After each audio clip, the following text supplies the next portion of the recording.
ऐसे व्यक्ति से रूबरू कराना चाहता हूँ जो ज़िंदगी में कितने सारे संघर्ष, कितने सारे फेलियर नाम का एक बड़ा इंसान था, समझ लो आप, जिसने ज़िंदगी में फेल के तो ऑप्शन ही काट दिए थे अपनी ज़िंदगी में। उसने अपनी ज़िंदगी बहुत ही संघर्ष का सहा। आपने ठीक समझा, मैं जैक मा की बात कर रहा हूँ, जिसके पास कोई नौकरी नहीं थी, जिसके पास कोई ज़्यादा कुछ बड़ा कुछ नहीं था। उसके माता पिता का भी ज़्यादा कुछ बड़ा काम नहीं था। एक बार केएफसी के कंपनी में लोग काम लेने गए तो 24 लोगों ने इस काम के लिए आवेदन किया था, पर उनमें से 23 का सिलेक्शन हो गया, पर एक का नहीं, मात्र वो जैक मा थे। समझ सकते हो, इसी बात से समझदार हो आप, इसी बात से समझ सकते हो कि उसे अपनी ज़िंदगी में सफलता और असफलता कितनी सही हो। चलिए शुरू करते हैं। उनका जन्म 10 सितंबर 1964 चीन के जियाजुइंग प्रांत के हनाउजू गांव में हुआ था। जैक मा के माता पिता कहानी सुनाने का काम किया करते थे, इसी से उनकी जीविका चलती थी। समझ पा रहे हो आप उनकी स्थिति, उनके घर परिवार की स्थिति। जैक मा को बचपन में अंग्रेजी सीखने का कई अधिक मन था, पर उन्हें इनकी स्थिति, इनकी सिचुएशन भी ज़्यादा लंबी अमीर व्यक्ति थे नहीं, इसलिए ना तो ट्यूशन सेंटर पकड़ा, ना ही किसी बड़े कोचिंग सेंटर में गए। सिर्फ उन्होंने एक काम किया था कि एक होटल में कुछ अंग्रेज लोग आते थे, उन्हें वो मुफ्त में शहर का गाइड करवा देते थे, कि बताते थे उनके शहर के बारे में। और ये उन्होंने 9 साल तक किया। इससे उनकी अंग्रेजी प्रैक्टिस होती रही, और 9 साल तक ये करने के बाद उनकी अंग्रेजी परफेक्टली हो गई। वो पढ़ाई में अच्छे नहीं थे, वो 5वीं कक्षा में 2 बार फेल हुए और 8वीं कक्षा में 3 बार फेल हुए। प्रसिद्ध हार्वर्ड यूनिवर्सिटी में उन्हें 10 बार, हाँ जी हाँ, 10 बार रिजेक्ट किया गया। समझ सकते हो कि कैसा इंसान है, और फिर बाद में किस प्रकार असफलताएं तो सही उसे। जैक मा ने करियर की शुरुआत काफ़ी कठिन और ज़िंदगी पूर्ण का। जैक मा ने 30 साल अलग अलग जगह पर नौकरी के लिए आवेदन किया, लेकिन हर बार उन्हें निराश ही हाथ लगी। कहने का मतलब है 30 साल, आज एक नौजवान सोचता है कि मैं 20 साल की उम्र में ये कर लूँगा, या 22 साल की उम्र में मुझे ये कंपनी पकड़नी है। उन्होंने तो 30 साल तक संघर्ष किया, पर तब भी उन्हें कोई नौकरी या कोई अच्छी नौकरी नहीं लगी, सिवाय निराशा की। 1994 में जैक मा ने पहली बार इंटरनेट का नाम सुना, जिसके बाद वो अमेरिका गए और वहाँ उन्होंने इंटरनेट देखा, और उन्होंने सबसे पहला शब्द इंटरनेट पर बियर टाइप किया। उनके सामने कई देशों के बियर ऑप्शन दिखे, लेकिन चाइनीज़ बियर नहीं दिखा। आप सोच रहे होंगे बियर कौन सी? बियर मतलब भालू का उन्होंने चित्र देखना चाहा, बाकी देशों का दिखा, पर उनके देश का नहीं दिखा। फिर उन्होंने चीन के बारे में सामान्य जानकारी ढूंढने की कोशिश की, लेकिन फिर भी उन्हें ये बात भी नहीं मिली।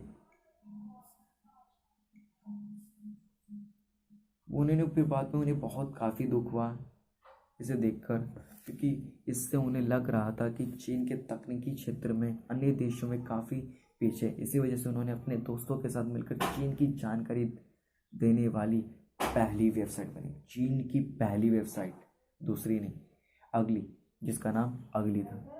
इस वेबसाइट के बनाने में महज 5 घंटों के अंदर उन्हें कुछ चीनी लोगों के ईमेल आए, जैक के बारे में जानना चाहते। तब जैक मा को एहसास हुआ कि इंटरनेट से बहुत कुछ किया जा सकता है। 1995 में जैक मा, उनकी पत्नी और दोस्तों ने मिलकर $20,000 मात्र $20,000 इकट्ठे किए और कंपनी की शुरुआत की। इस कंपनी का मुख्य काम था कि दूसरी कंपनियों के लिए वेबसाइट बनाना। उन्होंने अपनी कंपनी का नाम चाइना येल्लोस रखा। इस कंपनी को शुरू करने के लिए उन्होंने अपनी बहन से पैसे उधार लिए, लेकिन ये कंपनी फेल हो गई। इसके बाद देख सकते हो आप, फेल हो गई। इसके बाद उन्होंने चीन की कॉमर्स मिनिस्ट्री में काम किया, जिसके वे अध्यक्ष पद में थे। कुछ दिनों के बाद नौकरी छोड़ दी, जिसके बाद वे अपने घर हैंगजू चले गए, और जहां उन्होंने अपने 17 दोस्तों के साथ मिलकर अलीबाबा कंपनी की सफलता का अंदाजा इसी बात से लगाया जा सकता है कि इस कंपनी ने अपना IPO $4,868 पर पेश किया था, और मार्केट ख़त्म होने पर इसकी कीमत 5,711 रुपीज़ $93.89 हो गई थी। इसे अमेरिका का अब तक का सबसे बड़ा IPO बताया जा रहा है। अमेरिका, सोच सकते हो कि अमेरिका जिसे हम बोलते हैं सबसे अमीर देश, वो बता रहा है। उनकी निजी संपत्ति की कीमत करीब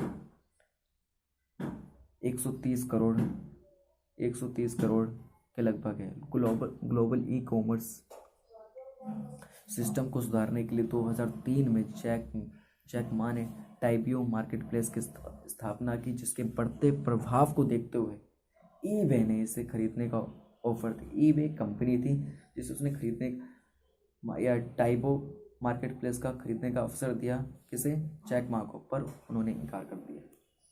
इसकी बजाय उन्होंने याहू के को फाउंडर जेरी से $1 मिलियन की सहायता ली। $1 मिलियन की सहायता ली। चीन के सबसे अमीर इस व्यक्ति ने एक वक्त ऐसा भी देखा था जब उन्होंने KFC ने नौकरी देने से मना कर दिया था, जैसे मैंने पहले बताया था आपको KFC का। अभी की हकीकत यह है कि अलीबाबा कॉम के नाम से एक मशहूर ये कंपनी दुनिया भर के 190 कंपनियों से जुड़ी है। अलीबाबा कॉम के वेबसाइट अलावा तबाओ चलाती है, जो चीन की सबसे बड़ी शॉपिंग वेबसाइट है। इसके अलावा चीन की बड़ी संख्या देखा जा सकता है। इनकी वेबसाइट Tmall.com ब्रांड चीज़ें मुहैया करती है। ये नहीं कि चीन में ट्वीट जैसी सोशल मीडिया, सीना बाइबो इसी कंपनी की बड़ी हिस्सेदारी। इसके साथ ही यूट्यूब जैसी शायरिंग वेबसाइट याकुयोदो में भी इसकी अहम हिस्सेदारी है। सोच सकते हो कितनी सारी वेबसाइट बना रहा है। ये कंपनियां मार्केट, क्लाउड कंप्यूटिंग, लॉजिस्टिक सेवाएं देती है। अलीबाबा कंपनी की शुरुआत दिनों में 18 लोग काम करते थे, अभी करीब 22 लोग काम। सोच सकते हो कि 18 लोग काम करते हैं, 22 काम करते हैं। इसी से अंदाजा लगा लो कि जब आप सफलता के लिए कदम बढ़ाओगे, ज़्यादा लोग नहीं होंगे शायद, पर जब आप सफल हो जाओगे, लोगों की संख्या आपका इंतजार कर रही है। इसलिए चुनना आपको है, मुझे बनना है। सफलता आप ही के हाथ। अगर आपको